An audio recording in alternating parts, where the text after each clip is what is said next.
शुरुआत इस वक्त की सबसे बड़ी खबर के साथ। महाराष्ट्र के मंत्री धनंजय मुंडे ने इस्तीफा दे दिया है। सरपंच संतोष देशमुख की हत्या मामले में उन्होंने इस्तीफा दिया। सीएम देवेंद्र फडणवीस ने इस्तीफा मंजूर कर लिया है। धनंजय मुंडे का इस्तीफा राज्यपाल को भेज दिया गया। इस वक्त की बड़ी खबर आपको ये बताते चले कि बीड के दरअसल सरपंच हत्याकांड मामले को लेकर के प्रदेश की सियासत बहुत ज्यादा गर्म थी। विपक्ष की तरफ से भी लगातार सवाल उठाए जा रहे थे। धनंजय मुंडे का एक करीबी बताया जा रहा था जिसका नाम सामने आया इस पूरे मामले में। और अब इस पूरे मामले में सबसे बड़ी खबर है वो ये कि धनंजय मुंडे ने इस्तीफा दे दिया है। मुख्यमंत्री देवेंद्र फडणवीस ने इस्तीफे को लेकर के क्या कुछ कहा वो आपको सुनवाते हैं। आज महाराष्ट्र के मंत्री श्री धनंजय मुंडे इन्होंने अपने पद का इस्तीफा मुझे सौंपा।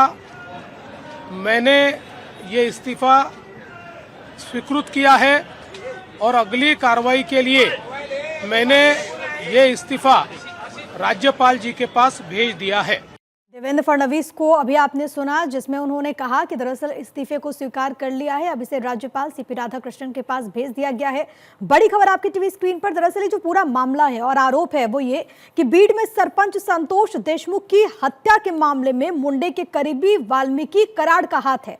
एसआईटी ने बकायदा कराड़ को हत्या का मास्टरमाइंड ही बताया। धनंजय मुंडे जो कि एक बहुत बड़ा चेहरा है, अगर महाराष्ट्र के लिहाज से आप समझे, एनसीपी अजीत पवार गुट के नेता है। खबर यह भी आई थी कि इस पूरे मसले को लेकर के दरअसल बीते रोज एक बैठक भी हुई थी।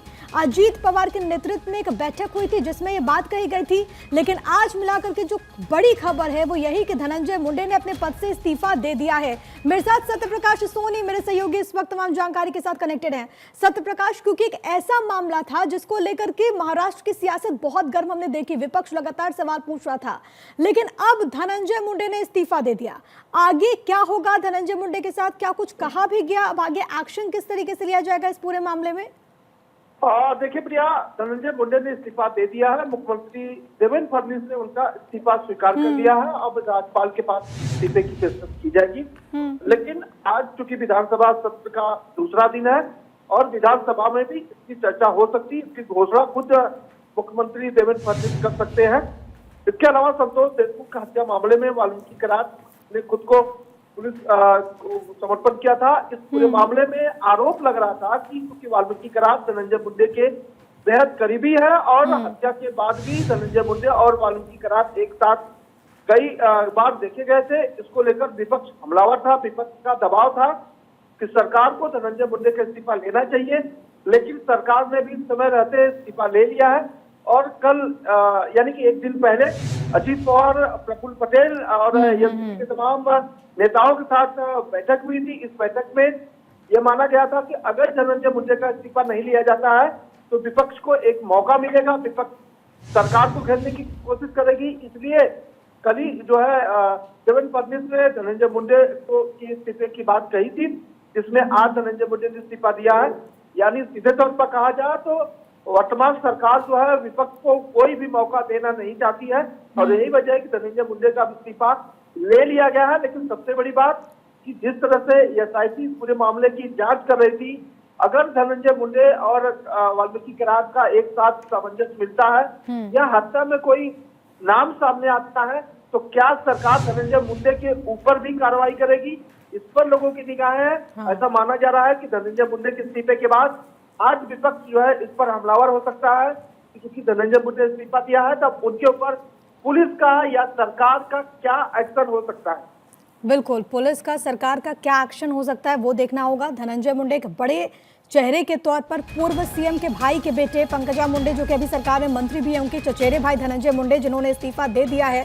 लेकिन सत्यप्रकाश, जिस बात का आप जिक्र कर रहे थे, क्योंकि इस पूरे मामले में वीडियो कई सारे हैं जो कि सोशल मीडिया पर छाए हुए हैं, जिससे पता चलता है कि संतोष देशमुख जो कि सरपंच थे, किस तरीके से बेरहमी से उन्हें मारा गया। वाल्मीकि कराड़ जो कि बहुत करीबी बताया जाता है, उसको मुख्य आरोपी बताया गया है, एसआईटी की तरफ से मास्टरमाइंड बताया गया है वाल्मीकि कराड़ को।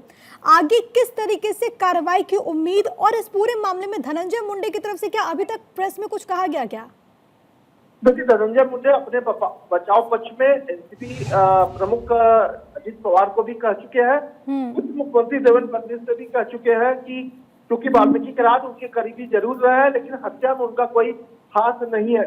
लेकिन हत्या के बाद भी वाल्मीकि करार और धनंजय मुंडे कई बार एक साथ देखे गए थे और कई वीडियो भी एक मंच से आया था। इसको लेकर लोगों के मन में इस बात की आशंका थी, शायद संतोष देशमुख की हत्या के मामले में धनंजय मुंडे का हाथ हो सकता है। सरकार इस पर भी ध्यान दे, लेकिन सरकार ने जो एसआईटी बनाई, उस एसआईटी में वाल्मीकि करार को दोषी जरूर बना दिया गया, लेकिन चूंकि धनंजय मुंडे का नाम सामने नहीं आ रहा था, इसलिए विपक्ष हमलावर था। विपक्ष बार बार सवाल ये पूछ रहा था कि आखिरकार सरकार धनंजय मुंडे को क्यों बचाना चाहती है, लेकिन सरकार ने भी अब मौका नहीं दिया है। धनंजय मुंडे का इस्तीफा ले लिया है, लेकिन सबसे बड़ी बात वही प्रिया की अब धनंजय मुंडे का चूंकि इस्तीफा लिया गया है, तो क्या सरकार इस दिशा में भी जांच करवाएगी कि संतोष देशमुख की हत्या के मामले में क्या धनंजय मुंडे का हाथ था या धनंजय मुंडे दोषी है? अगर दोषी है तो सरकार उन पर क्या एक्शन लेगी? तो तमाम अब सवाल उठने लगे हैं। बिल्कुल लोगों की निगाहें होगी कि अब सरकार दूसरा एक्शन क्या लेने जा रही है। बिल्कुल, बहुत धन्यवाद आपका तमाम बातचीत और जानकारी हम तक पहुंचाने के लिए। तो पूरे मामले में उचित कार्रवाई और किस तरीके से पारदर्शी कार्रवाई हो, कम से कम इसके जरिए एक संदेश देने की कोशिश भी यहाँ पर सरकार की तरफ से की गई है।